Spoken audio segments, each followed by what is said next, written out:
After a few years of telling myself I was going to quit Spotify, finally did it back in September. And I've had zero regrets. Between all the AI slop, how little they paid artists, and the ICE ads, I couldn't justify giving them my money any longer. Through my life and this channel, I've been trying to do everything more intentionally lately, and I realized that also needed to extend to my music listening habits. So since I ended my subscription in September, I've been trying a lot of different music streaming platforms. The first service that I tried and actually liked was Qobuz. Let me tell you why. Start out with the good. What really makes this platform stand out is its focus on artists. I did some research into this, and it seems that Qobuz pays their artists and music rights holders more than any of the other streaming platforms. And Qobuz actually lets you buy music, which while I did not do it, I do love Bandcamp and I buy a lot of music on Bandcamp.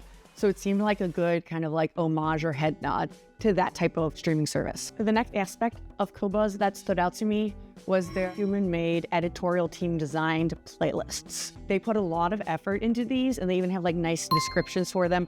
Hopefully not written by AI, but that's more research than I did, honestly. But the playlists that I listened to were actually really solid. And you could tell that more thought had gone in behind these playlists than just the average Spotify generated AI playlist. And the other thing that I really liked was just that the general user interface layout was just really intuitive and easy to use. So it made it easy to jump from Spotify to Qobuz and have a basic idea of where you're gonna find everything. Not everything was a plus though. The app itself is more expensive than all the other services that I tried. But I mean, logically, that makes a lot of sense. Since they're paying artists more, I'm not mad about having to pay the service more. But the biggest drawback for me, and I've seen this echoed on reviews, is just the general selection of songs and its smaller catalog than I think every other app that I tried. There are free sites now that just make it so easy to move your music from one service to the other. But in that, when it's moving your playlists and songs over, it tells you how many songs it wasn't able to transfer. And for that one, it was honestly like 60 or 70 songs versus the maybe 5 or 6 that I had on all the other platforms.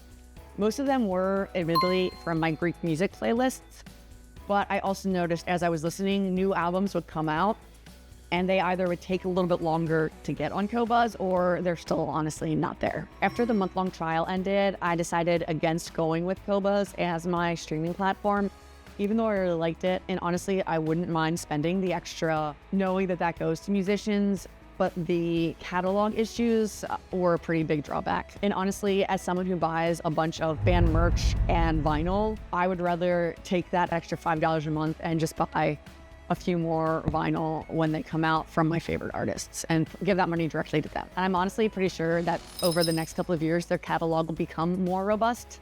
So I'll just kind of keep an eye on that platform. And if it does remedy those catalog issues, I'll definitely look into resubscribing. And I'm hoping to do another video soon. The platform I decided to go with, what I like about it, what I don't, and just my general thoughts about using it for a few months. Hey, thanks for sticking around to the end. If you're looking for new ways to live more intentionally, I recently made a video about why reading challenges are ruining reading and alternatives to be more intentional with how you approach reading.